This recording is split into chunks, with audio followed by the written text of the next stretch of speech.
इस वीडियो में हम लोग जानने वाले हैं कि परिमेय संख्या किसे कहते हैं और अपरिमेय संख्या किसे कहते हैं। इन दोनों का पहचान क्या है और इन दोनों का उदाहरण क्या है। यदि आप परिमेय और अपरिमेय संख्या को बहुत ही अच्छे से समझना चाहते हैं तो इस वीडियो को शुरू से लेकर अंत तक और ध्यान से जरूर देखिएगा। यह वीडियो जैसे ही खत्म होगा ना, आप परिमेय संख्या और अपरिमेय संख्या को बहुत ही अच्छे से समझ जाएंगे। तो चलिए इस वीडियो को हम शुरू करते हैं। तो देखिए, सबसे पहले हम इसके परिभाषा को समझ लेते हैं कि आखिर इसका परिभाषा होता क्या है। तो सबसे पहले हम परिमेय संख्या की परिभाषा को समझते हैं, जिसे इंग्लिश में रेशनल नंबर भी कहा जाता है। अब देखिए, परिमेय संख्या का परिभाषा यहाँ पर मैं दो दिया हूँ। पहला परिभाषा आप समझिए, देखिए, शांत दशमलव संख्या तथा अशांत आवर्ती दशमलव संख्या परिमेय संख्या होती है। क्या? तो जिसका भी दशमलव प्रसार शांत होता है या फिर अशांत आवर्ती होता है या आवर्ती अशांत होता है, ये दोनों एक ही हैं। इसे आगे पीछे भी आप लिख सकते हैं इस तरह से, इससे भी आगे कर सकते हैं या फिर इसे भी आप पीछे कर सकते हैं, कोई दिक्कत नहीं है। ठीक, तो वैसी संख्या जिसका दशमलव प्रसार शांत हो या फिर वैसी संख्या जिसका दशमलव प्रसार अशांत आवर्ती हो, वह संख्या कौन सी संख्या होगी? वह होगी परिमेय संख्या। ठीक, जैसे कि यहाँ पर देखिए 2.5 है, 3/4 है, यहाँ पर 2 है, -5 है, यह सब क्या है? यह सब परिमेय संख्या है।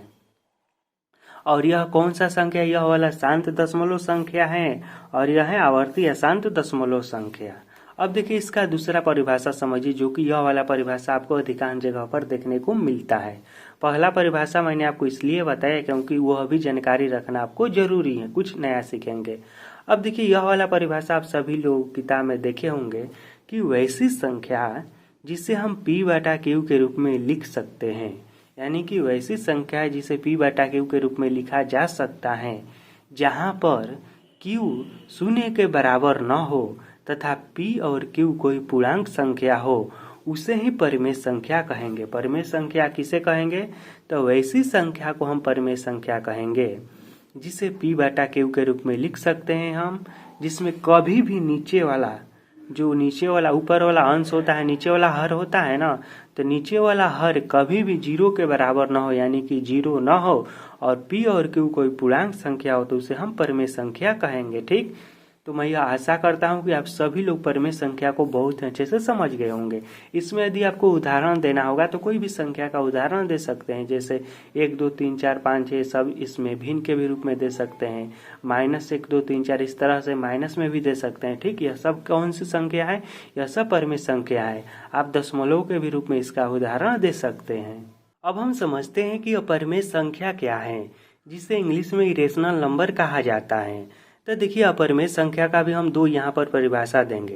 पहला परिभाषा आप समझिए, देखिए, तो जिस भी संख्या का दशमलव प्रसार अनावर्ती अशांत हो, यानी कि दशमलव के बाद संख्या बार बार आए लेकिन एक ही संख्या रिपीट न हो, अलग अलग संख्या आए, यानी कि दशमलव के बाद वो संख्या शांत न हो, वह हमेशा आती ही रहे कोई अलग अलग संख्या, लेकिन ऐसी संख्या होनी चाहिए कि जो रिपीट न करे, तो उस तरह के संख्या भी अपरिमेय संख्या होती हैं।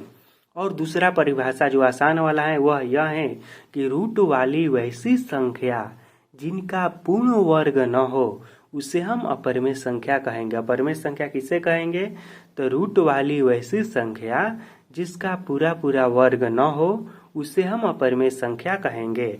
जैसे कि √2 है। अब यहाँ पर देखिए, पाई जो है ना, यह पाई एक अपरिमेय संख्या है। उसके बाद √3 है, और यह वाला मैंने आपको बताया था ना पहला परिभाषा में कि अनावर्ती अशांत दशमलव संख्या, यानी कि जो शांत भी न हो और जिसमें एक ही संख्या रिपीट भी न करे, यदि वैसी कोई संख्या रहती है तो वह अपरिमेय संख्या होगी। अब आप एक बात बताइए और कमेंट में बताइएगा कि √4 जो है, क्या यह अपरिमेय संख्या है कि नहीं? ठीक, यह आपको कमेंट में बताना है।